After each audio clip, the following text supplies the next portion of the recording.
भारताच्या ब्राह्मोसच्या ताकदीपुढे पाकिस्ताननं गुडघे टेकले। संरक्षण मंत्री राजनाथ सिंहांचं भुजमध्ये वक्तव्य।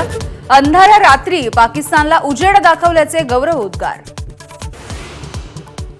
भारत सरकार पाकला पाठिंबा देणाऱ्या तुर्कस्तानचा फास आवळणार। एअर इंडिया आणि इंडिगोला तुर्कीच्या विमान कंपन्यांसोबतची भागीदारी तोडायला सांगण्याची शक्यता। सोलापूरमधल्या तिरंगा रॅलीला भव्य प्रतिसाद। हजारो लोकांचा उत्स्फूर्त सहभाग। पालकमंत्री जयकुमार गोरेंनी केलं नेतृत्व। कारागृहामध्ये संजय राऊतांनी लिहिलेलं पुस्तक एबीपी माझाच्या हाती। नरकातला स्वर्ग पुस्तकामध्ये बाळासाहेबांनी अमित शहांवरती उपकार केल्याचा दावा।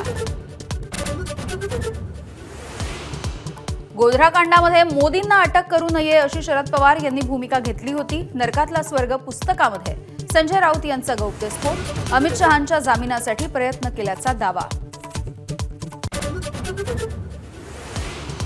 पुस्तकामध्ये लिहिलेलं 100% सत्य। आणखी काही गोष्टी लिहिल्या असत्या तर हाहाकार माजला असता, पण मी मर्यादा पाळल्या। नरकातला स्वर्ग पुस्तकामधल्या दाव्यावरती संजय राऊतांची प्रतिक्रिया।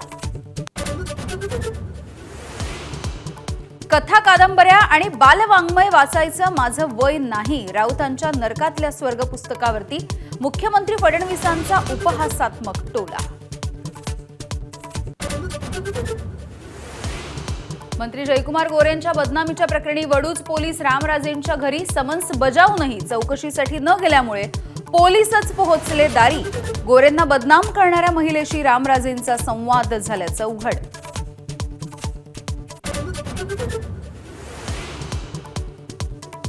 मी शब्दाचा पक्का। एखाद्याचा काटा काढायचा ठरवला तर काढतोच। उपमुख्यमंत्री अजित पवारांचा इशारा।